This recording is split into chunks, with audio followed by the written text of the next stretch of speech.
नमस्कार, मी ज्ञानेश्वर खरात पाटील। आत्ताच नवरदेव BSc ॲग्री हा चित्रपट बघून मी बाहेर आलेलो आहे सिनेमागृहाच्या। आज पहिलाच दिवस होता, फर्स्ट डे फर्स्ट शो मी या चित्रपटाचा बघितला। सुरुवातीला असं वाटलं पुण्यामध्ये आहोत, चित्रपटगृहामध्ये गेल्यानंतर जास्त गर्दी नसेल, परंतु चित्रपटगृहामध्ये शेतकऱ्याची व्यथा मांडणारा एक चित्रपट लागलेला असताना प्रचंड गर्दी, म्हणजे जवळपास 80% लोक त्या ठिकाणी होते। विशेष म्हणजे सगळे तरुण लोक होते। हल्ली असं म्हटलं जातं की तरुण हे शेतीकडे दुर्लक्ष करतात, पण असं नाही आहे। तरुणच आता शेती हातामध्ये घ्यायला लागलेत आणि हे कृषीप्रधान देशाचं एक बदलतं चित्र आहे। चित्रपट जेव्हा मी बघत होतो त्यावेळेस चित्रपटामध्ये आपल्याला सगळ्यात महत्त्वाची गोष्ट म्हणजे काय की तुम्हाला खळाळून हसवलेलं आहे। फुल असा एंटरटेनमेंट चित्रपट आहे, परंतु हे एंटरटेनमेंट करत असताना तुमचं त्या ठिकाणी तुम्हाला आनंद देत असताना हे सगळं करत असताना तुमच्या ज्या व्यथा आहेत, जे शेतकऱ्याचं जगणं आहे ते जगणं जबरदस्त पद्धतीने मांडलेलं आहे। शेतकरी कशा पद्धतीने जगतो, त्याच्या घरचा संसार कसा चालतो, त्याच्या घरी काय काय प्रॉब्लेम असतात, कुठकुठल्या प्रॉब्लेममधून तो त्याचं अन्नधान्य पिकून बाजारामध्ये आणतो, बाजारामध्ये आणल्यानंतर त्याला कसा भाव मिळत नाही, भाव न मिळाल्यानंतर तो कसा धीर त्या ठिकाणी धरतो। कारण की बऱ्याच तुम्ही लोकांनी ट्रेलर बघितला असेल तर ट्रेलरमध्ये आपल्याला पात्र परिचय झाला असेल की शेतकऱ्यांवर सर्वाधिक चित्रपट काढणारी जर आपण म्हणू आत्ताच्या पिढीतले तर आपले ते मकरंद अनासपुरे साहेब आहेत, ते त्याच्यामध्ये आहेत। त्यानंतर प्रवीण तिरडे, शेतीबद्दल मुळशी पॅटर्नसारखा किंवा शेतीबद्दल अस्मिता असलेला एक चांगला माणूस, चांगला अभिनेता त्याच्यामध्ये थोडाच रोल आहे पण ते आहेत त्याच्यामध्ये। त्यानंतर क्षितिज दाते आणि प्रियदर्शिनी इंदलकर यांनी त्याच्यामध्ये लीडचा भूमिका आहे त्यांच्या, आणि रमेश परदेशी हे त्या ठिकाणी मोठ्या भावाच्या रोलमध्ये आहेत। तर मग एक BSc ॲग्रिकल्चर झालेला तरुण आणि तो शेतीमध्ये जे काय प्रयोग करतो आणि त्या प्रयोगाच्या माध्यमातून आपल्या समाजामध्ये एक विशिष्ट समाज नाही आहे, शेतकरी समाजाला कसा फायदा होतो आणि त्या फायद्यातून एक बदलतं चित्र समाजाचं त्या ठिकाणी ठेवलेलं आहे। मुळामध्ये काय आहे की आता पुरुषप्रधान कल्चर खेड्यामध्ये कसं आहे किंवा कसं असतं, आता शेतकऱ्याच्या आयुष्यामध्ये विविध विषय आहेत। आता याच्यामध्ये काय टोमॅटो दाखवलेला आहे, परंतु वांगे आहेत, बनाना आहे, कांदा आहे, सोयाबीन आहे, कापूस आहे।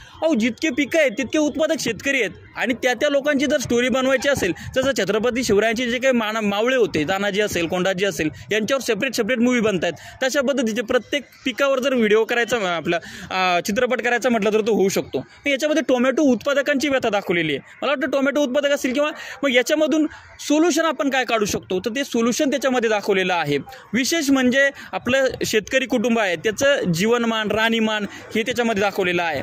त्याच्यामध्ये ज्या काही पुरुषप्रधान कल्चर आहे त्या माध्यमातून की बाबा मुलींना कशी वागणूक दिल्या जाते, मुलांना कशी वागणूक दिल्या जाते, त्याच्यानंतर नोकरदार वर्ग जो आहे तो नोकरदार वर्गाचं किती फॅड, म्हणजे शेतकऱ्याची इज्जत करत नाही किंवा शेतकरी शेतकऱ्याला मुलगी देत नाही, तो कशामुळे देत नाही। म्हणजे एकीकडं असं आहे की बाबा 10,000 रुपयाचा जॉब चालेल, परंतु स्वतः 10 एकर शेती असलेला शेतकरी चालणार नाही, असं विदारक चित्रण त्या चित्रपटात दाखवलेलं आहे।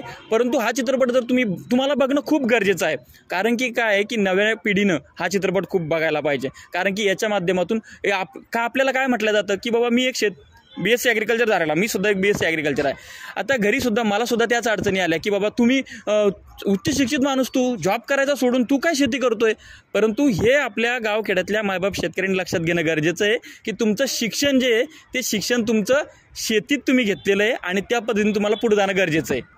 याच्यामध्ये जी नायकाची भूमिका केलेली आहे ती क्षितिज दाते आहे, नायिका जी आहे प्रियदर्शिनी इंदलकर आहे।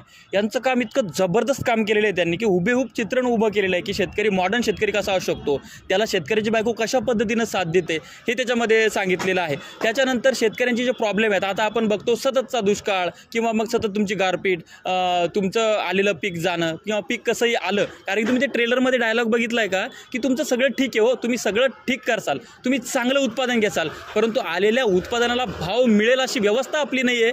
तर जेव्हा तुमच्या उत्पादनाला भाव मिळेल तेव्हा माझी मुलगी मी शेतकऱ्याला द्यायची की नाही ते ठरवले, तुम्ही ट्रेलरमध्ये बघितलेलं आहे। तर त्याचं उत्तर जबरदस्तपणे त्या मूवीमध्ये आपल्याला बघायला मिळेल आणि एकंदर डायलॉग वगैरे जबरदस्त आहेत, पहिल्यापासून शेवटपर्यंत तुम्हाला हसवणारा, खेळवणारा आणि तुम्हाला एकदम काळजाला भिडणारा मर्मभेदी असा हा चित्रपट आहे।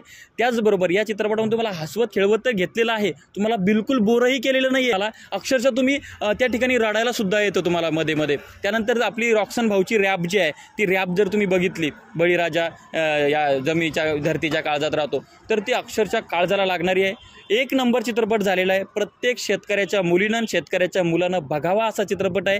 पूर्ण फॅमिलीसोबतसुद्धा आपण हा चित्रपट बघू शकतो. सुंदर चित्रपट झाला आहे. आपण सगळ्यांना विनंती करतो की आपण हा चित्रपटगृहामध्ये जाऊन एक वेळ अवश्य बघावा.